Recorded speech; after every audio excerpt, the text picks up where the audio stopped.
नमस्ते साथियों। एक बार फिर आपका स्वागत है कॉमर्स वैली ग्रुप में।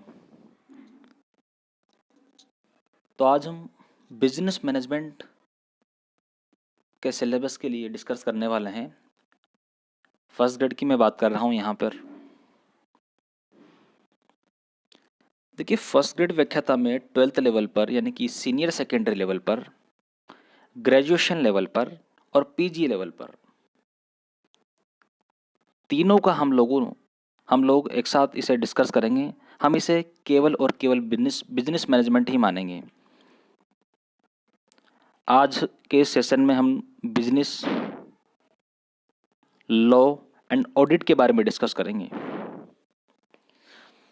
तो चलते हैं, सबसे पहले बिजनेस मैनेजमेंट में क्या क्या पोर्शन आने वाला है हम लोगों के, और क्या क्या उसमें हमें रिक्वायरमेंट है पढ़ने की, कितना पढ़ना है, कितना लेवल जाना है, कहाँ कहाँ से पढ़ना है। तो बिजनेस मैनेजमेंट की हम बात करें तो सबसे पहले इसमें टॉपिक हमारे लिए दे रखा है बिजनेस ऑर्गेनाइजेशन, यानी कि व्यापार की जो संस्थाएं होती है वो कौन कौन सी होती है। तो इसमें एक तो सोल प्रोप्राइटरशिप दे रखा है, पार्टनरशिप दे रखा है एंड जॉइंट स्टॉक कंपनी। ये लास्ट में आपको पूरा दिख नहीं रहा होगा। इसे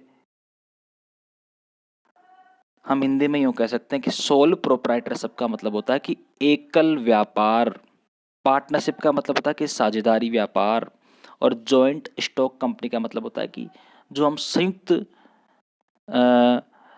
स्कंद कंपनी के नाम से इसे जानते हैं, या फिर हम इसे कंपनी सामान्यतः बोल सकते हैं। तो इन तीनों के बारे में हमें पूरी थ्योरी पढ़नी होगी। सोल प्रोप्राइटरशिप में यानी कि एकल व्यापार में क्या आता है, पूरा डिटेल पढ़ना है, उसकी प्रकृति क्या है। ऐसे ही पार्टनरशिप में थोड़ा सा, पार्टनरशिप में क्या क्या अमेंडमेंट हुए, क्या नहीं हुए। जैसे वर्तमान में हम बात करें तो कई सारे एक दो छोटे मोटे अमेंडमेंट हुए हैं। जैसे साझेदारों की संख्या में वर्तमान में परिवर्तन हो चुका है। पहले बैंकिंग व्यवसाय में अलग हुआ करते थे और जनरल व्यवसाय में अलग हुआ करते थे। वर्तमान में थोड़ा सा चेंज हुआ है, थोड़ा सा हम लोग बदलते हुए पढ़ेंगे। ऐसे ही जॉइंट स्टॉक कंपनी के बारे में पढ़ेंगे। कंपनी एक्ट 2013 आ चुका है, उस चीज़ को हम डिस्कस करेंगे थ्योरेटिकल रूप में। कंपनी क्या होती है, उसकी विशेषताएं क्या होती है, उसका क्षेत्र क्या होता है, उसका महत्व क्या होता है, कंपनी कितने प्रकार की होती है, क्या क्या कार्य करती है। इस तरह से जो व्यवसाय के जो संगठन के जो प्रारूप है वो हमें यहाँ पर डिस्कस करने हैं पूरे। दूसरा चैप्टर है कैपिटल मार्केट। देखिए, पूंजी बाजार एंड टाइप, उसके प्रकार। देखिए, हम लोग बात करते हैं इसके अंतर्गत प्राइमरी एंड सेकेंडरी मार्केट की, यानी कि प्राथमिक पूंजी बाजार और द्वितीयक पूंजी बाजार। हमारे लिए सिलेबस में दो ही चीज दे रखी है, प्राथमिक पूंजी बाजार और द्वितीयक पूंजी बाजार, जो कि कैपिटल यानी कि पूंजी बाजार के प्रकार हैं। अब देखिए, थोड़ा सा मैं इसके बारे में आपको बताता हूँ। वैसे जो फाइनेंस के जो सोर्स होते हैं दो प्रकार के होते हैं। एक तो हम उसका दो, जैसा कि हमने पहले डिस्कस किया है कैश फ्लो में भी, वहाँ मैं आपको थोड़ा सा यहाँ पर समझाना चाहूँगा। हम बात कर सकते हैं दो प्रकार के मार्केट हो जाते हैं। एक तो कैपिटल मार्केट हो जाता है, एक मनी मार्केट हो जाता है। मनी मार्केट में कई सारे इंस्ट्रूमेंट आते हैं, हम लोगों ने पढ़े, ट्रेजरी बिल है, कमर्शियल पेपर है, कई सारे आते हैं। यहाँ हम कैपिटल मार्केट की बात करें तो यहाँ पर शेयर्स वगैरह, डिबेंचर्स वगैरह ये चीज़ यहाँ पर आती है। तो इस तरह से हमें जो फाइनेंस के जो मार्केट है दो प्रकार के, मनी मार्केट और कैपिटल मार्केट, उसमें से कैपिटल मार्केट के बारे में हमें अध्ययन करना है। हालांकि हम जब इसे अध्ययन करेंगे तो थोड़ा सा इंट्रोडक्शन लेते हुए पढ़ेंगे, यानी कि पूंजी बाजार, जिसमें हमें प्राथमिक पूंजी बाजार और द्वितीयक पूंजी बाजार के बारे में अध्ययन करना है। साथ ही साथ कई जो फैक्चुअल चीज़ें हैं उन पर हमें अध्ययन करना है। तीसरा हमारे पास दे रखा है मार्केटिंग, जिसे हम विपणन कहते हैं। विपणन के बारे में हम लोग तीन चीज़ें पढ़ेंगे, उसका अर्थ, उसकी भूमिका और उसके कार्य क्या होंगे। उसका कॉन्सेप्ट पढ़ेंगे साथ में, और हर चीज़ को एक कदम आगे बढ़ते हुए पढ़ेंगे, और सभी के ऑब्जेक्टिव हम लोग यहाँ पर पढ़ेंगे। तीसरा टॉपिक दे रखा है हमारे पास प्रिंसिपल ऑफ मैनेजमेंट, यानी कि प्रबंध के सिद्धांत क्या हैं।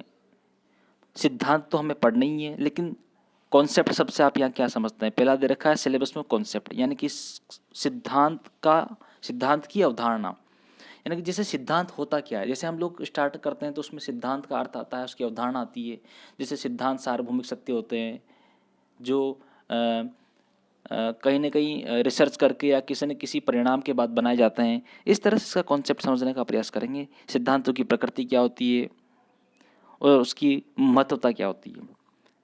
हालांकि प्रश्न सिद्धांतों से आता है कि हेनरी फुएल ने कौन से सिद्धांत दिए, कितने दिए, ये सिद्धांत क्या हेनरी फुएल द्वारा जो प्रतिपादित सिद्धांत है उसका पहला चरण कौन सा है या कौन सा नहीं है, या फिर अन्य वैज्ञानिक का सिद्धांत पूछ लेगा, आत्मसमन्वय का सिद्धांत कौन सा, कई सारी बातें वो पूछ लेगा हमसे। तो यहाँ पर प्रबंध के सिद्धांतों के बारे में हम अध्ययन करेंगे। इसके बाद दे रखा है हमें टॉपिक फंक्शन ऑफ मैनेजमेंट, यानी कि प्रबंध के कार्य। प्रबंध के कार्य जिसमें योजना, जिसे प्लानिंग हम कहते हैं, ऑर्गेनाइजेशन संगठन, स्टाफिंग यानी कि नियुक्तिकरण, डायरेक्शन यानी कि निर्देशन, एंड कंट्रोलिंग यानी कि नियंत्रण, ये फंक्शन ऑफ मैनेजमेंट अपने आप में बहुत बड़ा चैप्टर है, बहुत बड़ा पोर्शन है। आप देखेंगे कि पुरानी आरबीसी की बुक्स अगर आप उठा के देखें जो सन 2009 तक चला करती थी, उसमें एक पूरी बुक्स में लगभग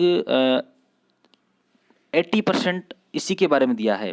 एक या दो चैप्टर्स अलग होंगे, इसमें प्लानिंग का, ऑर्गेनाइजेशन का, स्टाफिंग का, डायरेक्शन का, कंट्रोलिंग का, उसमें कोऑर्डिनेशन दे रखा है एक चैप्टर। तो कोशिश करें कि इस चैप्टर को वहीं से पढ़ें, क्योंकि उससे अच्छा कहीं नहीं दे रखा। अब बात करते हैं, इसी में एक पोर्शन आता है ह्यूमन रिसोर्स, मानव संसाधन, जो आपको कक्षा 12वीं में मिल जाएगा, बीकॉम लेवल पे मिल जाएगा। इसमें भी हमें केवल उसका जो इंट्रोडक्शन वाला चैप्टर्स होता है कि मानव संसाधन का अर्थ क्या होता है, मानव संसाधन नियोजन या मानव संसाधन प्रबंध का अर्थ क्या होता है, उसका क्षेत्र क्या है और उसकी भूमिका क्या है, ये चीज़ें हमें उसमें देखनी है। इसके बाद अगला चैप्टर है मीनिंग ऑफ एंटरप्रेन्योरशिप, यानी कि उद्यमिता का अर्थ क्या है। उद्यमिता के बारे में हमें पढ़ना है। उद्यमिता का अर्थ क्या है, उद्यमिता के कार्य क्या है, उद्यमिता का क्षेत्र क्या है, उद्यमिता से जुड़ी परिभाषाएं क्या है। जैसे शुम्पेटर की परिभाषा है, उद्यमिता नवाचार है या नवाचारी कार्य है। इसी तरह से वैज्ञानिकों की परिभाषाओं का बहुत महत्व होता है बिजनेस मैनेजमेंट में। कम से कम 2 से 3 प्रश्न हमेशा आते हैं। जैसे अधिकांश जो फेमस प्रश्न आता रहता है, समन्वय प्रबंध का सार है, समन्वय प्रबंध का सार है, कोंटज एंड ओर्डेनल नाम का एक वैज्ञानिक उसने दिया था। ऐसे हमें हर चैप्टर्स में परिभाषाएं बनानी है, चाहे 10 हो या 20 हो, जितनी भी हमें मिलती है उन्हें एक पेज में लिख लें और उनका अलग पोर्शन बना लें।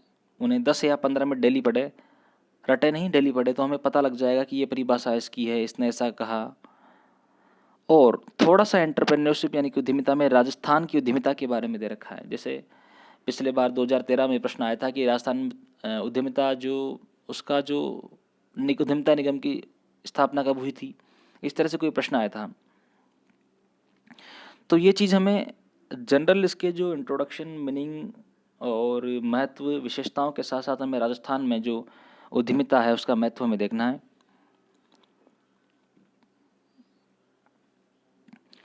अगला चैप्टर इसमें दे रखा है हम लोगों के लिए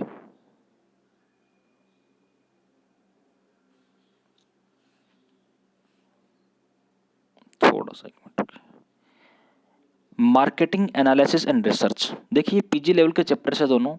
मार्केटिंग एनालिसिस यानी कि बाजार विश्लेषण एवं शोध, ये हमें चाहे तो आप इकोनॉमिक्स से पढ़ लें इन्हें, या फिर आप इन्हें बिजनेस मैनेजमेंट के तहत हम लोग एमबीए वगैरह की बुक्स में भी हमें ये मैटर मिल जाता है। ज़्यादा नहीं है, थोड़ा सा हम लोगों को इंट्रोडक्शन वाला चैप्टर पढ़ना है और उनका हर चैप्टर्स का क्या कहते हैं इंट्रोडक्शन पढ़ना है थोड़ा थोड़ा। या फिर आप इसे इकोनॉमिक्स की जो पीजी करते हैं उस बुक्स में भी आप पढ़ सकते हैं। एक है मीडिया मैनेजमेंट, यानी कि मीडिया जैसे मोबाइल फ़ोन है, लैपटॉप है, इनका मैनेजमेंट किस तरह से ये काम आते हैं, किस तरह से इनका व्यवहार है, किस तरह से ये बिजनेस में यूज हो रहे हैं, वो चीज़ें इसमें पूछी जाएगी। अगला पोर्शन हम देखते हैं लॉ का, यानी कि लॉ में क्या क्या पोर्शन है, क्या क्या कानून की बात हमें पढ़नी है। तो मेजर रूप से हमें 2 एक्ट पढ़ना है। एक तो कॉन्ट्रैक्ट एक्ट 1872, यानी कि अनुबंध अधिनियम 1872, उसमें भी हमें 1 से 75 तक की धाराएं पढ़नी है। लगभग आप मानो कि वो भी हमें 72 80% हमें पढ़ना है। उसके बाद कंज्यूमर प्रोटेक्शन एक्ट 1986 यानी कि उपभोक्ता संरक्षण अधिनियम 1986, अभी तक हमारे सिलेबस में उपभोक्ता संरक्षण अधिनियम 1986 है। वर्तमान में हम आपको बताएं कि संशोधन होकर उपभोक्ता संरक्षण अधिनियम 2019 भी बन चुका है। जब भी राजस्थान लोक सेवा आयोग नोटिफिकेशन जारी करें उसी के हिसाब से इसे देखें। वर्तमान में आप उपभोक्ता संरक्षण अधिनियम 1986 के बारे में सारी बातें याद रखें। यदि आप बिजनेस मैनेजमेंट के पोर्शन से कुछ हटकर आप रोजाना लॉ के पोर्शन को 30 मिनट देते हैं तो ये 30 दिन में तीनों ही सब्जेक्ट एक बार रिवीजन हो जाते हैं, आपको याद हो जाते हैं। जब आप अगली बार इसे पढ़ने की कोशिश करते हैं तो 15 दिन में तीनों पोर्शन या 20 दिन में तीनों पोर्शन पूरे हो जाते हैं, अगर आप आधा घंटा रोज लॉ के पोर्शन को देते हैं तो। इसी तरह से एक थोड़ा सा इसमें कंपनी सेक्रेटरी का पोर्शन दे रखा है, हालांकि ये लॉ में नहीं है, लेकिन चूंकि कंपनी एक्ट के तहत ये पढ़ाया जाता है तो हमने इसे लॉ के अंदर ही डिफाइन करने की कोशिश की है। कंपनी सेक्रेटरी यानी कि कंपनी सचिव, उसके बारे में इंट्रोडक्शन वाला जो चैप्टर्स होता है, फर्स्ट चैप्टर कंपनी सेक्रेटरी आपको बीकॉम्स की बुक में मिल जाएगा, कहीं नेट पे डालोगे तो पूरा उसका मैटर मिल जाएगा इंग्लिश या हिंदी में। कंपनी सेक्रेटरी जो इंस्टीट्यूट है उसकी वेबसाइट से आपको हिंदी या इंग्लिश दोनों में मिल जाएगा, आप कहीं से भी इसे पढ़ सकते हैं। लेकिन ध्यान रहे उसकी पोजीशन, उसकी ड्यूटीज एंड क्वालिफिकेशन से हमें पढ़नी है, यानी कि उसका जो फर्स्ट इंट्रोडक्शन वाला चैप्टर है आपको अधिकांश पूर्ण चीज़ें उसमें मिल जाएगी। देखिए तीसरा पोर्शन आज हम डिस्कस कर रहे हैं ऑडिट का। ऑडिट में भी हमें जिस तरह से जूनियर अकाउंटेंट में पढ़ी तो उसमें पूरा ऑडिट था, उसमें इंटरनल कंट्रोल था, उसमें ऑडिट के टाइप्स काफ़ी सारे बताए गए थे। हालांकि हम लोग जब फर्स्ट चैप्टर फर्स्ट ग्रेड में ऑडिटिंग के बारे में मीनिंग यानी कि उसका अर्थ एवं उसका उद्देश्य पढ़ते हैं तो साथ ही साथ हमें ज़रूरी हो जाता है कि अंकेक्षण कितने प्रकार का होता है, अंकेक्षण कैसे कैसे किया जाता है, कौन सा अंकेक्षण कब किया जाता है, थोड़ा सा हमें डिटेल से पढ़ना पड़ता है। यानी कि आपके पास यदि चयन प्रकाशन की पुरानी जूनियर अकाउंटेंट की बुक्स है तो आप उससे पढ़ें, या फिर बीकॉम में जो बुक्स चलती है उससे पढ़ें। दूसरा चैप्टर दे रखा है ऑडिट ऑफ कंपनीज, यानी कि कंपनियों का ऑडिट, यानी कि कंपनी ऑडिट के बारे में हमें डिटेल याद होनी चाहिए। उसमें भी फिक्स टॉपिक है कि अपॉइंटमेंट यानी कि कंपनी अंकेक्षक की नियुक्ति कौन करेगा, कैसे करेगा, कौन बनेगा कंपनी अंकेक्षक, उसके अधिकार क्या होंगे, उसके कर्तव्य क्या होंगे ड्यूटीज, और उसके उत्तरदायित्व क्या होंगे, ये सारी बातें हमें पढ़नी है। अगर कुल मिलाकर ऑडिट की बात करें तो पहला जो इंट्रोडक्शन वाला चैप्टर और कंपनी ऑडिट वाला चैप्टर हमें कंप्लीट करना है, साथ ही साथ इसके ऑब्जेक्टिव क्वेश्चन करना है। देखिए भाइयों, जब हम लोअर ऑडिट का पोर्शन डिस्कस करेंगे तो हम लोग इसे मैक्सिमम 30 दिन में पूरा कर लेंगे। पूरा पोर्शन 15 से 20 मिनट के वीडियो में पूरा इसे पोर्शन कर लेंगे विद ऑब्जेक्टिव। ऑब्जेक्टिव आपको इतने मिलेंगे कि आप लोग उससे बाहर क्वेश्चन जाने की संभावना नहीं है, और ये वो ऑब्जेक्टिव होंगे जो ऑब्जेक्टिव एग्जामिनर उठाता है। कहने का तात्पर्य है कि अच्छी स्तरीय बुक और राजस्थान विश्वविद्यालय या राजस्थान किसी भी विश्वविद्यालय के प्रोफेसर के द्वारा निर्मित किए हुए, या फिर हम यूँ कहें दे इसे कि कई बुक्स में ऑब्जेक्टिव भी आते हैं। आपको बताऊं मैं ऑडिट की, में राजस्थान में एक बुक चलती है ऑडिट की, कंपनी ऑडिट की, या सॉरी जनरल ऑडिट नाम से आती है, अंकेक्षण नाम से आती है। उसमें लगभग 300 से 400 पीछे प्रश्न दे रखे हैं, आप उनसे सोल्व करें। उससे अच्छे प्रश्न आपको राजस्थान में अंकेक्षण के कहीं भी नहीं मिलेंगे। मैं आपसे पूरे विश्वास से कह रहा हूँ कि मैंने जब जूनियर अकाउंटेंट का, मैं आपको बताना चाह रहा हूँ सॉरी, कि मैंने जब जूनियर अकाउंटेंट का पेपर दिया था तो मेरे 25 में से 23 प्रश्न सही थे। विश्वास कीजिए 23 प्रश्न सही थे मेरे। मैंने 25 के 25 अटेम्प्ट किए थे और मेरा 22 प्रश्न कटने के बाद 22 प्रश्न के हिसाब से मेरे उसमें नंबर आए। तो थोड़ा सा हम लोग क्या करेंगे कि देखिए, मैं मेरा अनुभव बता रहा हूँ। सिलेक्शन नहीं होने का कारण क्या होता है, मैंने फर्स्ट टाइम फर्स्ट ग्रेड की तैयारी की है, अब पता नहीं, देखते हैं रिजल्ट आने के बाद। लेकिन कहने का मतलब है कि कमी ये है कि हम लोग पढ़ लेते हैं लेकिन प्रश्न आता है ऑब्जेक्टिव बेस। जब तक आपके ऑब्जेक्टिव सोल्व ना हो, कहने का मतलब है कि आप एक या दो बार चैप्टर को पढ़ लें, अच्छी तरह पढ़ लें, याद कर लें चीज़ों को, पूरी चीज़ें याद कर लें, चाहे चैप्टर 8 दिन में हो या 15 दिन में हो। उसी के बाद उस चैप्टर के 2 या 3 बार ऑब्जेक्टिव करें आप। फिर अगली बार जब भी पढ़ें तो पहले चैप्टर पढ़ें, आपको कम समय लगेगा, फिर उसके ऑब्जेक्टिव करें। ऑब्जेक्टिव में भी चारों ऑप्शंस में अगर आपको प्रॉब्लम है तो चारों को अलग अलग नोट करें।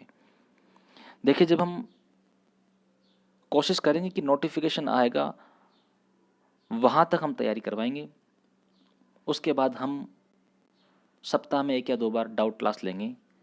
और हाँ, हम लोग भी तैयारी कर रहे हैं, तो आप लोगों की सहायता चाहते हैं और आप लोगों से भी हम लोग डाउट पूछेंगे। लेकिन मेरा आपसे अनुरोध है कि आप लोग ज़्यादा से ज़्यादा इस ग्रुप में जुड़िए।